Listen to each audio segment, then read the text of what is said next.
जय माता दी फ्रेंड्स, उम्मीद करता हूँ आप अच्छे होंगे। तो पहला क्लास कैसा लगा आपको कमेंट में ज़रूर बताएं। आज हम आपको लेकर आए हैं दूसरा क्लास। एक्चुअली मैं हर एक सवाल को बनाने का बोला था और हर एक सवाल बनाऊंगा। तो आपको 1.1 का जो पहला सवाल, उसमें 3 सवाल है, मैंने एक बता दिया, बाकी आप 2 बना सकते हैं। ठीक है, उतना तो करना ही पड़ेगा। डिफरेंट सवाल में जरूर बताऊंगा। ठीक है, तो दूसरा क्वेश्चन थोड़ा डिफरेंट है। ठीक है, तो आज हमारा टारगेट है दूसरा क्वेश्चन। तो ताकि दूसरा क्वेश्चन क्या, हम टाइम स्पेंड नहीं करेंगे। ठीक है, हम चाहते हैं कि छोटा छोटा काम हो। ठीक है, तो दूसरा क्वेश्चन हमारा है एक्सरसाइज 1.1 का ही। ठीक है, ये बिहार बोर्ड का क्लास 10th का बैच है। ठीक है, तो चलिए यहाँ पे हम देखते हैं दूसरा क्वेश्चन हमारा कह रहा है कि दर्शाइए कि कोई भी धनात्मक विषम पूर्णांक 6q+1, 6q+3 या 6q+5 के रूप का होता है जहाँ q कोई पूर्णांक है। ठीक है, जहाँ q कोई क्या है, पूर्णांक है। क्या हम इसे 6q+1, 6q+3 या 6q+5 के रूप में हम लिख सकते हैं? देखिए, अभी इस पे ध्यान मत दीजिएगा, अभी नहीं समझेंगे। ठीक है, मैंने लिख के रखा है ताकि टाइम की सेविंग हो सके। ठीक है, तो आप अभी सिर्फ जो मैं कह रहा हूँ बस उसको ठीक से सुन लीजिए, बिल्कुल गहराई से आराम से सुन लीजिए, फिर दोबारा नहीं देखना पड़ेगा। इस बात का तो गारंटी है। चलिए देखिए, प्रॉब्लम तब तक रहती है जब तक आप उसका सोल्यूशन नहीं ढूंढते। जब सोल्यूशन ढूंढ लेते तो प्रॉब्लम नहीं रह जाती। सो इसीलिए आप गहराई से समझिए पहले चीजों को कि क्या कर रहे हैं, आराम से सीख जाइएगा। ठीक है, तो दर्शाइए जब ये रहेगा इसका मतलब है कि सिद्ध करना है, और जब सिद्ध करना रहेगा तो ध्यान रखना आंसर नहीं मिलेगा, किताब में इसका आंसर नहीं मिलेगा। ठीक है, आपको सेटिस्फैक्शन करना पड़ेगा। ठीक है, संतुष्टि चाहिए, यानी आपने जो प्रोसेस बनाया, जो कह रहा था, उससे मैच कर रहा है कि नहीं आपका आंसर, वही सेटिस्फैक्शन ही आपका आंसर है। क्योंकि बुक के पीछे में जो आंसर दिया रहता है ना, वो आंसर इसका नहीं मिलेगा। जब ये कहेगा दर्शाइए, सिद्ध कीजिए, प्रमाणित कीजिए, तो फिर आंसर आप ढूंढने मत जाइएगा। ठीक है, आपका प्रोसेस ही आपको सेटिस्फाई करेगा। Never go for answer. ठीक है, आंसर मिलेगा ही नहीं, कहाँ जाओगे। ये देखिए, तो दर्शाइए मतलब सिद्ध कीजिए। क्या सिद्ध करना है कि कोई भी धनात्मक विषम पूर्णांक, देखिए यही मेन टॉपिक है। सिद्ध कीजिए कि कोई भी धनात्मक विषम पूर्णांक। तो देखिए, अगर आप पूर्णांक नहीं जानते, सम संख्या, विषम संख्या नहीं जानते, भाज्य अभाज्य नहीं जानते, तो एक क्लास मेरा है, मैं उसको डिस्क्रिप्शन लिंक में डाल दूंगा, उसे देख लीजिएगा, फिर बड़ा मजा आ जाएगा। धनात्मक तो हो गया सारी प्लस की संख्या, 1 2 3 4, ये सारी। ठीक है, विषम जो 2 से विभाजित नहीं होता है, तो विषम पहला हो गया, तीसरा हो गया, फिर 5, फिर 7 होगा, यानी विषम संख्या है। ठीक है, तो धनात्मक विषम पूर्णांक जो प्लस वाली संख्या है और विषम संख्या सब नहीं, जो दूसरे विभाजित हो जाए होता हो गया, तो हम विषम की बात है। पूर्णांक तो पूर्णांक तो सभी होते हैं। ठीक है, माइनस वाला भी होता है, प्लस वाला, लेकिन यहाँ बोल दिया धनात्मक विषम पूर्णांक की बात हो रही है, तो उसे हम क्या 6q+1, 6q+3 या 6q+5 के रूप में लिख सकते हैं। हाँ, लिख तो सकते हैं, गारंटी है, क्योंकि ये कह रहा है साबित करने के लिए, इसका तो लिखना संभव ही है, गारंटी है, लिख सकते हैं। लेकिन कैसे लिख सकते हैं, ये साबित करो, प्रमाणित करो कि 6q+1 एक विषम पूर्णांक ही है, धनात्मक विषम पूर्णांक है। तो सबसे पहले हम समझेंगे इस 6q को समझ लो। ठीक है, देखो कितना इजी है, हम इस पे आ जाइए, बहुत इजी है, बस समझना है आगे करना क्या है। इसको देख लो, ये 6q है। ठीक है, 6q+1, 6q+3, 6q+5 के रूप में है, ये विषम पूर्णांक ही है, लेकिन इसे प्रमाणित करना है, मतलब हमें प्रूफ देना है कि हाँ होता है ऐसे ही। तो अभी देखो, हम पहले 6q पे ध्यान, सब में 6q है। ठीक है, तो 6q पे हम ध्यान देंगे। 6q मतलब 6 गुणे q। अब यहाँ पे ध्यान दीजिए कि q क्या है। अब q क्या है, q क्या है, कोई पूर्णांक है। कोई पूर्णांक मतलब कोई भी हो सकता है। q के जगह पर 1 आ सकता है, 2 आ सकता है, 3 आ सकता है, 4 5 6 7, कुछ भी आ सकता है। यहाँ पे ये नहीं बोल रहा है कि ये संपूर्णांक है कि विषम पूर्णांक है। ठीक है, ध्यान रहे। रही बात धनात्मक और ऋणात्मक, तो पहले ही धनात्मक का चर्चा हो गया, तो धनात्मक ही होगा, इसमें क्लियर है। क्योंकि यहाँ पे नहीं लिखा तो नहीं सोचेगा कि ऋणात्मक भी रह सकते, नहीं, वहां पे धनात्मक बोल दिया, इसका मतलब धनात्मक ही है, क्योंकि ऋणात्मक लेंगे तो माइनस वाला हो जाएगा, फिर ऋणात्मक हो जाएगा। तो आपको धनात्मक ही लेना है, एक बार कंडीशन दे दिया जाएगा, दोबारा देने की जरूरत है। तो आपका कंडीशन एक बार दे दिया है। अब शर्त ही है कि अगर आपके पास ये क्वेश्चन है कि 6q, यहाँ देखिए, अगर 6q लिखा हुआ है, इसका मतलब 6 गुणे q, और q क्या है, कोई भी पूर्णांक है, यानी q के जगह पे 1 भी आ सकता है। हम ट्राई करते हैं, तो 6 के जगह 1, मतलब q के जगह 1 डालेंगे तो कितना होगा, 6।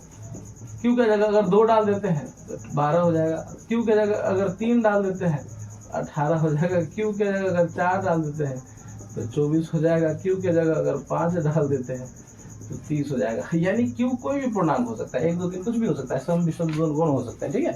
तो अब हम सबको मतलब एक विषम को डाल के देख लिया, फिर सम को डाल के, फिर विषम को, फिर सम को, फिर विषम को, हर बार 6 से गुना करने पर आप रिजल्ट देख लीजिए क्या आ रहा है, एक सम संख्या आ रही है। इसका मतलब यह हुआ कि 6 को सम संख्या से गुना कर दो या विषम संख्या को गुना कर दो, रिजल्ट क्या आने वाला है, एक सम संख्या आने वाला है। सभी के सभी सम संख्या। आप देखिए कितना इजी है, कितना इजी। देखो ये सारी सम संख्या हो गई।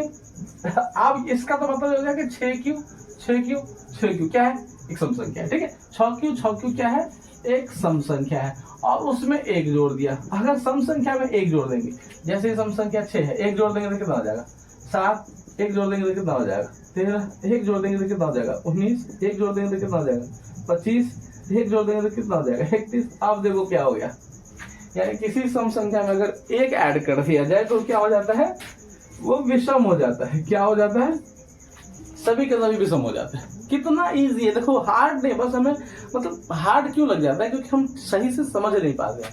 तो कहता है अब सभी के सभी क्या हो रहा है, सिर्फ 1 ऐड करने से सारे के सारे विषम हो गए। कितना आसान है।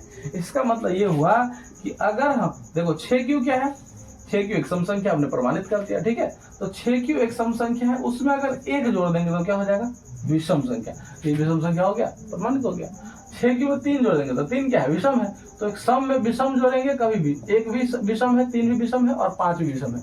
तो कभी भी सम संख्या में सम संख्या प्लस विषम संख्या करेंगे तो रिजल्ट विषम संख्या आएगा, ये हमेशा याद रखना, ठीक है। वैसे हमने करके भी दिखा दिया।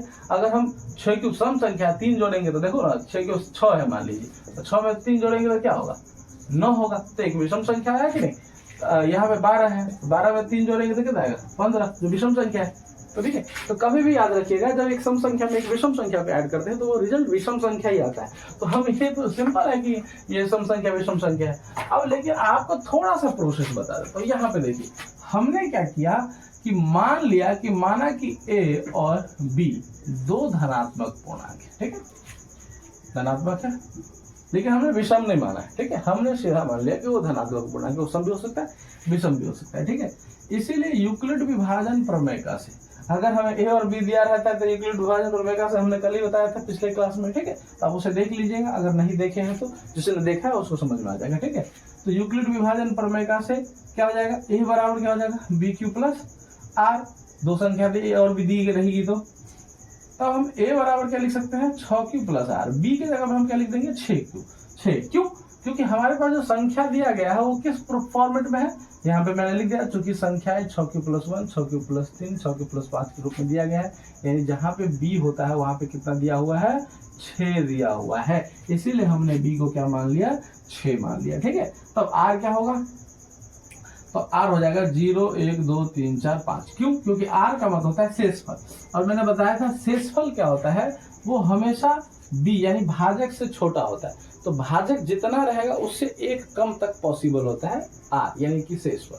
जैसे अगर भाजक 7 है तो शेषफल क्या हो सकता है, लास्ट शेषफल 6 बचेगा, क्योंकि अगर 7 बचता है तो एक बार और भाग लग जाएगा, ठीक है। फॉर एग्जांपल मान लीजिए हम अगर भाग देते हैं 7 से भाग देते हैं, ठीक है, किसी भी संख्या में, तो 7 दूना 14, देखिए तो 4 आया, 0 आया, तो कितना 4 बचा तो भाग नहीं लगेगा। अगर मान लो यहाँ पे 7 बचता तो भाग लग नहीं जाता, एक बार और लग जाता है। इसका मतलब है कि अगर 6 बचा तो भाग नहीं लगता। इसका मतलब है कि शेषफल कितना हो सकता है 6 से ज्यादा हो तो फिर भाग लग जाएगा। इसका मतलब हाईएस्ट शेषफल 6 बच सकता है, ठीक है। हाईएस्ट शेषफल आप 6 बचा सकते हैं, और भाजक कितना है 7 है।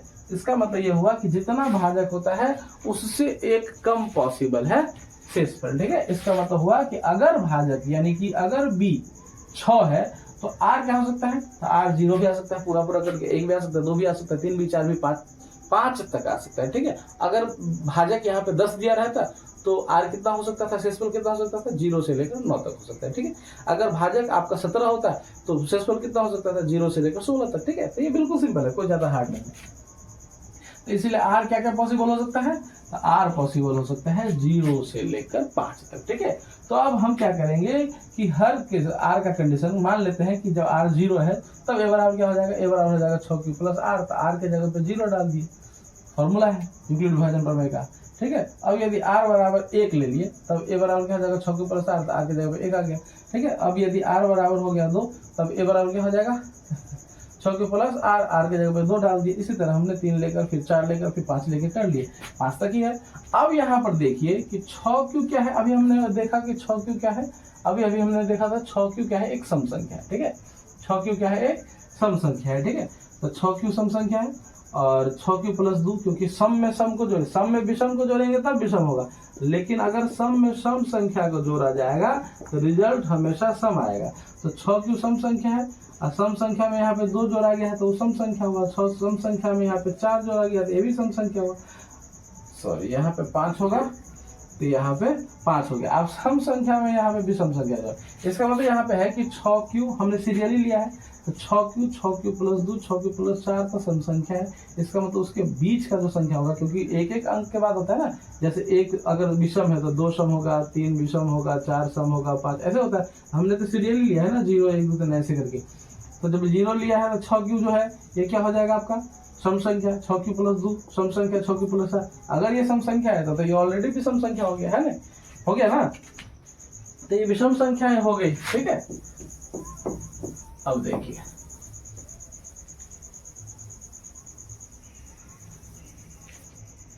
अब यहां देखिए तो यहां पे लिखेंगे चूंकि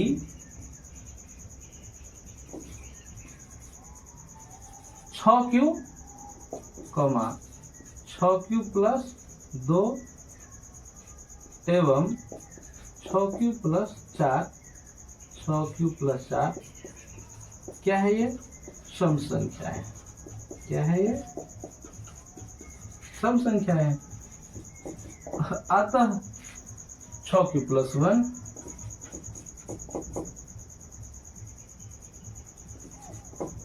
या 6q प्लस 3 या 6q प्लस 5 क्या हो जाएगा, ये धनात्मक विषम पूर्णांक,